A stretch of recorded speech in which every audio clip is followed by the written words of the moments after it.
শুরু থেকে সেই সাদা কালো এবং আকাশী নীল অনেকটাই ওই আবাহনী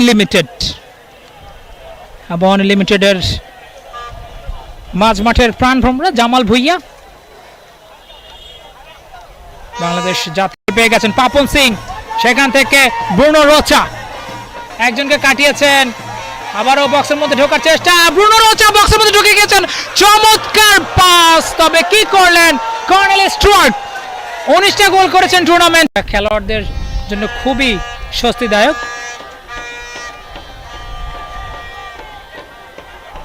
জামাল ভুইয়া, তার কাছে বল,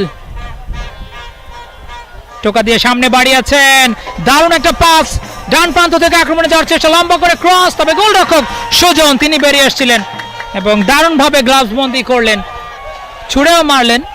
এবং গোলরক্ষকের একটা বৈশিষ্ট্য যেটি পাপন সিং, পাপন থেকে কাকে দেবেন, পাপন সিং চমৎকার একজনকে কাটিয়ে শেষ পর্যন্ত রাখতে পারলেন না, পেছন থেকে টোকা, ফাউল মুজাফফর। দর্শকরা কিন্তু চলে এসেছে আবাহনী লিমিটেডের এবং মোহামেডান স্পোর্টিং ক্লাবের দর্শকরা আমাদের ঠিক কম বক্সের নিচে, এবং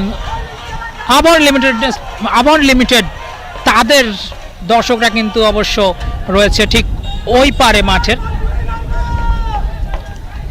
কিক নেবেন ব্রুনো রোচা, ব্রাজিলিয়ান রিক্রুট, লম্বা করে বাড়িয়েছেন গোলরক্ষক সুজন, তিনি অবশ্য লাফিয়ে উঠে ধরে নিয়েছেন এবং বলটা পাসও করে দিয়েছেন, স্লাইডিং ট্যাকেলে গুড ডিফেন্স।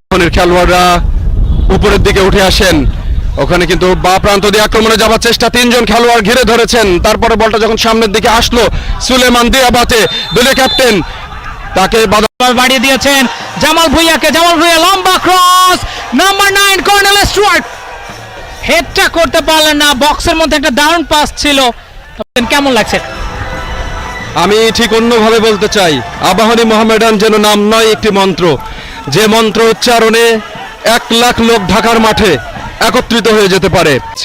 খেলার ঠিক 10 মিনিট চলছে এই মুহূর্তে, 10 মিনিটের এই খেলার ব্যবচ্ছেদ যদি আপনি করতে চান তাহলে আবাহনী কিছুটা হলেও আক্রমণে তাদের ধার রয়েছে, আক্রমণে কিন্তু মোহামেডান 37 নম্বর ইমানুয়েল পাটা ছোঁয়াতে পারেননি, সুলেমান দিয়াবাতে কি করলেন, ভুল করলেন, ক্ষমা করতে যান বাংলার প্রাণ। অনেকেই সাকিব আল হাসান হতে চান, অনেকে তামিম ইকবাল হতে চান, তবে ফুটবলের কথা বিবেচনা করলে এই মুহূর্তে কিন্তু তরুণ খেলোয়াড়রা যাদের বয়স 8, 10, 15 তারা জামাল ভুইয়া হতে চান। ডান পায়ের সুইঙ্গিং, গোল গোল গোল গোল গোল গোল গোল হয়ে গেল।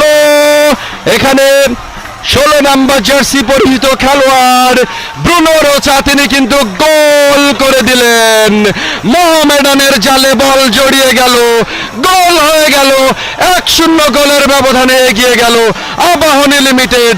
ভক্তকুলের উল্লাস ঠিক ওই প্রান্তে আমরা দেখতে পাই, যদি সেটা একটু গতি সঞ্চার করতে পারেন, গোলরক্ষক যে পাশে তার একটু দূরে বলটাকে আঘাত করা যায়, ফেলা যায়, তাহলে কিন্তু দারুণ জায়গায় এখনো বিপদমুক্ত হয়নি, তবে এবারে আংশিক ক্লিয়ার হলো, আংশিক ক্লিয়ার, এবং সেই ক্লিয়ার বল দিয়ে বাতে হাসান মুরাদ সানডে প্রত্যেকেই আছেন, দেখা যাক, লম্বা করে বাড়িয়েছেন, হেডটা দিতে পারেন কিনা, হেডটা দিয়েছিলেন, তবে এবং গোল এবং গোল এবং গোলদাতা আরিফ চমৎকার 1-1 গোলে সমতা বিরাজ করছে এই মুহূর্তে আবাহনী লিমিটেড,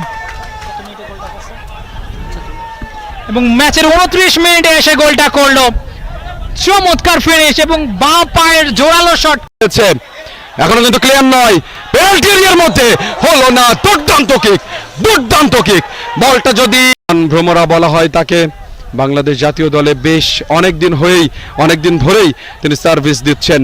জামাল ভুইয়া থেকে ডান প্রান্ত দিয়ে আক্রমণ, সেই আক্রমণ দানা বাঁধলো না, বল রয়েছে মোহামেডানের খেলোয়াড়দের পায়ে, ব্যাকপাস করেছেন, লম্বা ব্যাকপাস সুজন হোসেন, ডান প্রান্তে হাসান, জাহিদ হাসান শান্ত গতি বাড়িয়েছেন, চমৎকার গতি বাড়িয়েছেন মুজাফফর, এখনো তার নিয়ন্ত্রণে, সামনে বাড়িয়েছেন, সামনে ওখানে দলীয় ক্যাপ্টেন সুলেমান দিয়াবাতে, তবে রানার্স আপ হবে, কারণ গোল ব্যবধানে +22 এবং +23 আবাহনী, +13 আবাহনীর, সুতরাং মোহামেডান কিন্তু রানার্স আপ হবে। সামনের দিকে বাড়িয়েছেন, মাথাটা পেতে দিয়েছিলেন, বিপজ্জনক জায়গায়, বিপজ্জনক, কিন্তু সেই বিপদ গোল করতে পারলেন না। এবং স্বাধীনতা কাপে রানার্স আপ দল মোহামেডান 1-1 হয়ে যাবে কি? গতি বাড়িয়েছেন ওখানে স্টুয়ার্ট, কি কুশলী খেলোয়াড়, আবেদন করছেন যে এটা কেন। ডান পায়ের যে কর্নার কিক সেটাই গোল হয়ে গিয়েছিল পরবর্তীতে। সুলেমান দিয়াবাতে দলীয় ক্যাপ্টেন, 17 গোল রয়েছে, এগিয়ে যাচ্ছেন, 1-1 হয়ে যাবেন। একটু পরে পেছন থেকে ধাক্কা দিয়েছেন, তবে রেফারি সেটাকে বললেন না বৈধ। তাকে বাংলাদেশ জাতীয় দলে বেশ অনেকদিন ধরেই তিনি সার্ভিস দিচ্ছেন। জামাল ভুইয়া থেকে ডান প্রান্ত দিয়ে আক্রমণ, সেই আক্রমণ দানা বাঁধলো না। চলছে ঢাকার ফুটবলের অন্যতম দুই সেরা দল আক্রমণে মোহামেডান। রেজাউল করিম তিনি ক্লিয়ার করতে পারলেন, ওখানে রোচাকে দিলেন, রোচা নিজের নিয়ন্ত্রণ রাখতে পারলেন না। আরিফ যাবেন, সুলেমান থেকে সানডে, এখনো নিজেদের নিয়ন্ত্রণে বল, তবে এবারে ক্লিয়ার হয়ে গেল। যেটা বলছিলাম যে 80-এর দশকের ফুটবল কতটা জমজমাট ছিল, বিশেষ করে 90-এর দশকে ফুটবলের।